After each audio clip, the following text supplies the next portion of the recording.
Hey guys, this is going to be a video review, I guess, on my experience owning the Retron 5 console, issues I've had, and customer service correspondence I've had with Hyperkin. I originally bought a Retron 5 a little over a year ago at a local game store down the street from my house. It worked for several months until the NES slot lost a couple pins. One day I pulled the game out and it lost pins. I realized I even had loose pins kind of rattling around inside the console. I figured I was past my warranty, so I opened it up to remove the pins in hopes of at least using the other cartridge slots, and went ahead and contacted Hyperkin just to give them feedback on the product because I really love this thing. And I was willing at that point to buy another one, sort of addicted to it, really. And I just wanted to give feedback, hoping they could improve the product and keep it rolling out into the future.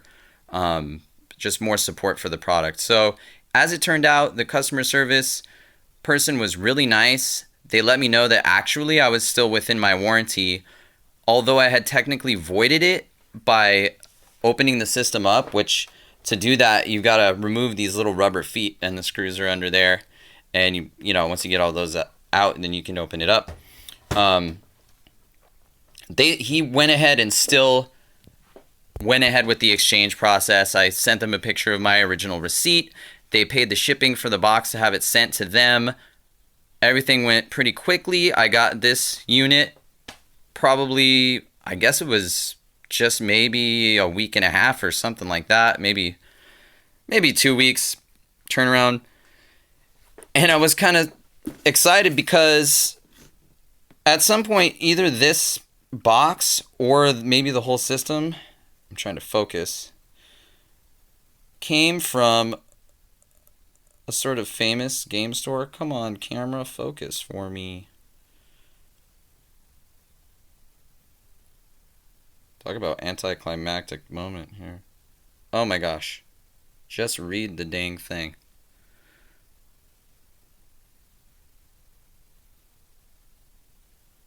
It says Luna Games. It says Luna Video Games. I don't know why it's not focusing. Focus. There you go. Luna Video Games. And at the time, I think this unit was refurbished because they told me I was going to get one that was refurbished with new pins.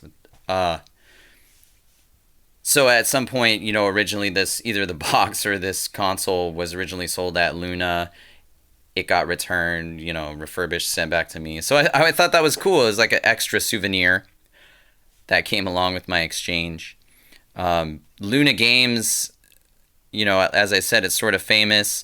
If you watch Pat the NES Punk, then you know that Ian Ferguson, who's the co-host on the Completely Unnecessary podcast, works at Luna Games. So that was really kind of a cool treat. This console lasted me about 8 months. I would say on average, I probably play it once a day on average. And for the NES slot, maybe swap carts twice each time I, play. So if you do the math, that's about 480 insertions and removals before, yes, yet again, I lost more pins. Last night, went to pull, I forget what game I was playing, honestly. Went to pull the game out. The pins actually came popping out at me. It was kind of funny. So at first, it was only 2 that came out. Now I can see there's actually several missing. And you can see bent pins too. The ones, you can see which ones are bent here. So the issue is not completely resolved. You probably have read that this console has like a death grip on the cartridges. It does get better over time. But I have not had issues on the Genesis or Super NES slots like this. Just the NES. And it's weird the way you have to take the games out. You kind of have to almost like peel them out. You don't pull them straight out. You can't remove games from this like you would from a Genesis or a N64 or Atari, something like that.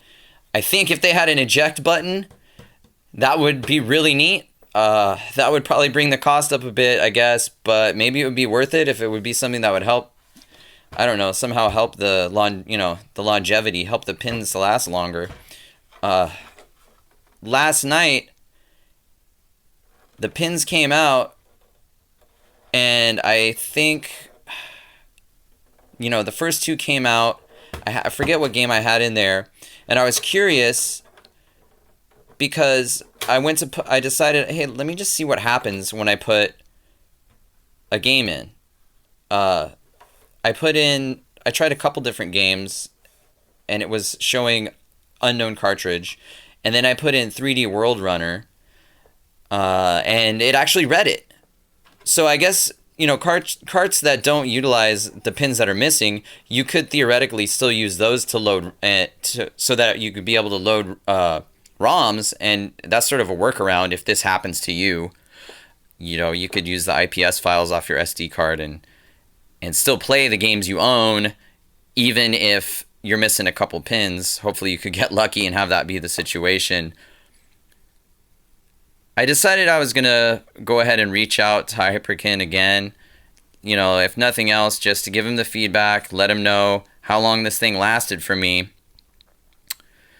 I ended up asking, I just corresponded with the same individual that I had about 8 months ago. I just replied in the email chain that we had, the conversation we had going, and basically just asked if they would sell me a 72-pin connector that I could swap out myself. At this time, I don't think they're going to honor. It's past a year since I bought the first one, so I think that any warranty or anything like that, my time's up on that. So hopefully I will be able to give you guys an update, a happy ending, either post an update video to this, or just leave in the comments or whatever that, and let you guys know what happened. I'm hoping they'll at least sell me that connector, because the aftermarket 72-pin connectors I've seen online doesn't seem like it would fit this unit the way that it's designed. So I'm really hoping they can do something for me. But until then, this is where we stand. Me with no no Retron, and I'm not going to use it to play the ROMs or to play Super Nintendo or anything, because there's pins in there. Hear them? I think you can probably hear that rattling. But yeah, I don't want to turn it on because I'm worried that one of those pins is going to be sitting on the board somewhere in a bad place, and then I'm going to short out the board or otherwise damage the remaining working components of this otherwise awesome console. So I'm stuck. But there it is. There you have it. Product that is awesome, that needs a little more, I guess, refinement. But I have faith, that Hyperkin's going to come through.